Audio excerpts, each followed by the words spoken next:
Welcome back. President Trump has made no secret that he's strongly in favor of strengthening federal background checks with or without the NRA support. He also says he wants to ban bump stocks. But earlier today, House Speaker Paul Ryan made it sound like he was already sending in the punt team. Fixing the background checks. We're waiting to see what the Senate can do. We obviously think the Senate should take our whole bill, but if the Senate cannot do that, then we'll discuss and cross that bridge when we get to it. The president's scheduled to meet with a bipartisan group of lawmakers tomorrow to discuss ways to reduce gun violence. But will they agree on anything? Here with me now, Florida Congressman Matt Gaetz. Welcome back to the show, Congressman. Good to be back with you.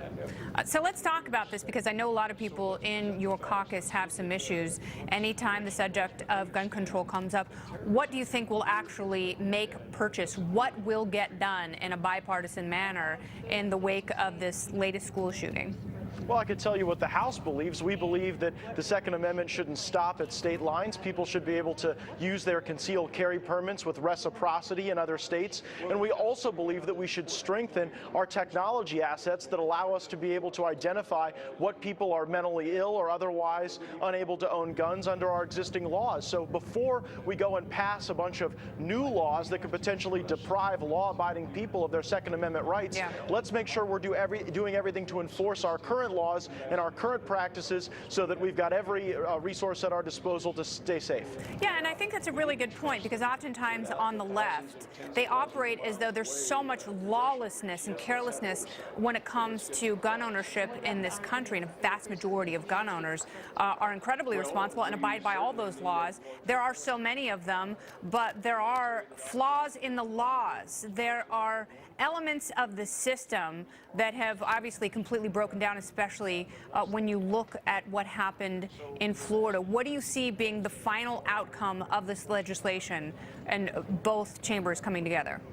Well, I hope that we don't rush to gun control before knowing whether or not any of the particular gun control measures that we're discussing would even have had a favorable impact in the Parkland shooting or any number of other mass shootings that we've unfortunately seen in this country. Yeah. I do believe that we'll be able to find common ground on the issue of mental health. I do believe we'll be able to find common ground to get more resources to school districts, to harden their schools, to hire folks with the capability and arms to be able to defend students. Yeah. And then I think that we absolutely should ensure that where we have highly qualified people, that they could be part of a Marshall program or a Sentinel program at the local level to be able to be a force multiplier for law enforcement. That way, we're not just playing defense, and we could get rid of schools as gun-free zones. Yeah, and I talked with one of your colleagues, Thomas Massey, last night about that very subject and the softening of targets over the years since 1990 and how that has made places like schools and playgrounds and movie theaters so much more dangerous. I want to talk about something else, though, and this has been a legislative passion project of yours, and that is the legalization of medical marijuana. One of the biggest holdups in this country, and really figuring out what the effect of marijuana might be on certain medical conditions, is the fact that there's such limited research. What are you hoping to accomplish in Congress?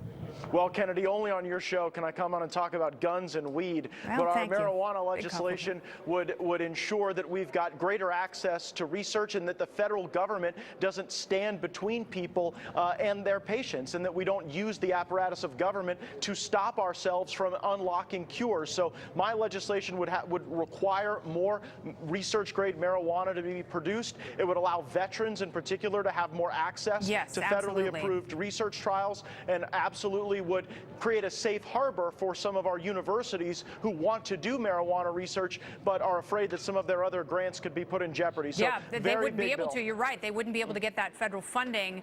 And I know you have an issue with Attorney General Jeff Sessions, and I share your concern because, you know, yes, we're talking about guns, we're talking about weed, but that's because ultimately we are talking about freedom. That's it. All right. No, you're absolutely right. And look, what is the role of government? Is the role of government to protect you or to allow you to have the tools to protect yourself? Is the role of government to always be responsible to heal you, or should government get out of the way so that we can unlock the great human potential and the great scientific potential and live better lives? That's the great promise of freedom. Absolutely right. A chorus of angels singing that song I love to hear. Congressman Gaetz, thank you so much. Thank you, Kennedy.